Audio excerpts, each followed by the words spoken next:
Hello everyone, welcome to Sanmarga classes. ಬಲ ಮತ್ತು ಚಲನೆಯ ನಿಯಮಗಳು ಪಾಠದ 69ನೇ ಪ್ರಶ್ನೆ. ಕೆಳಗಿನ ಪ್ರತಿಯೊಂದು ಗ್ರಾಫ್ಗಳು ಯಾವ ರೀತಿಯ ಚಲನೆಯನ್ನು ಪ್ರತಿನಿಧಿಸುತ್ತವೆ? ಇಲ್ಲಿ ಕೆಲವೊಂದಿಷ್ಟು ಗ್ರಾಫ್ಗಳನ್ನ ಕೊಟ್ಟಿದ್ದಾರೆ. ಅದು ಯಾವ ರೀತಿಯ ಚಲನೆಯನ್ನ ಪ್ರತಿನಿಧಿಸುತ್ತದೆ ಅಂತ ಬರಿಬೇಕು. ಗ್ರಾಫ್ ಏನಿದೆ, y ಆಕ್ಸಿಸ್ ನಲ್ಲಿ ಡಿಸ್ಟೆನ್ಸ್ ಇದೆ, ಮೀಟರ್ ನಲ್ಲಿ ಕೊಟ್ಟಿದ್ದಾರೆ. ಎಕ್ಸ್ ಆಕ್ಸಿಸ್ ನಲ್ಲಿ ಟೈಮ್, ಸೆಕೆಂಡ್ ನಲ್ಲಿ ಕೊಟ್ಟಿದ್ದಾರೆ.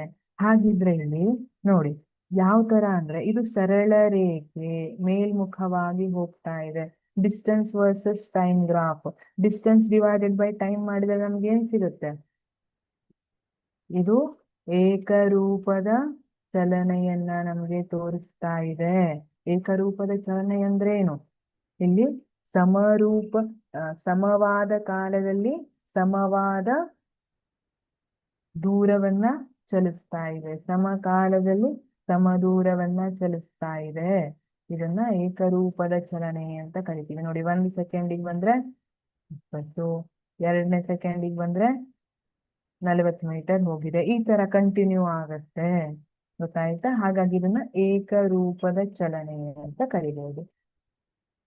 ಎರಡನೇ ನೋಡಿ, velocity versus time graph. Velocity versus time graph ನಮ್ಗೆ ಏನನ್ನ ಕೊಡುತ್ತೆ?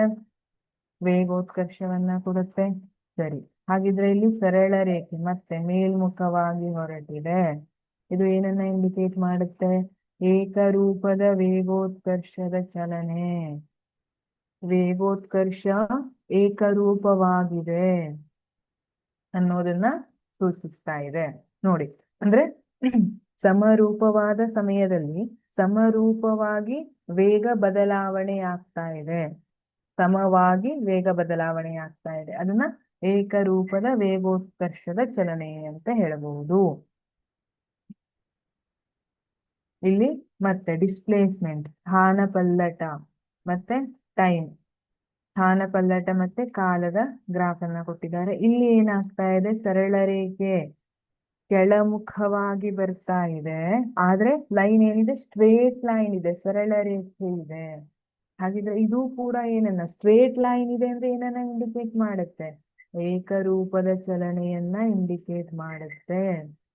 ಇಲ್ಲಿ ಡಿಸ್ಪ್ಲೇಸ್ಮೆಂಟ್, ಸ್ಥಾನಪಲ್ಲಟ ಏನಾಗ್ತಾ ಇದೆ? ಟೈಮ್ ಹೋಗ್ತಾ ಹೋಗ್ತಾ ಹೋದಂಗೆ ಸ್ಥಾನಪಲ್ಲಟ ಕಡಿಮೆ ಆಗ್ತಾ ಬರ್ತಾ ಇದೆ. ಅಂದ್ರೆ ತನ್ನ ಮೂಲ ಸ್ಥಾನದ ಹತ್ರ ಬರ್ತಾ ಇದೆ ಅಲ್ವಾ? ಆದ್ರೆ ಚಲನೆ ಏನಾಗಿದೆ? ಏಕರೂಪವಾಗಿದೆ. Thank you.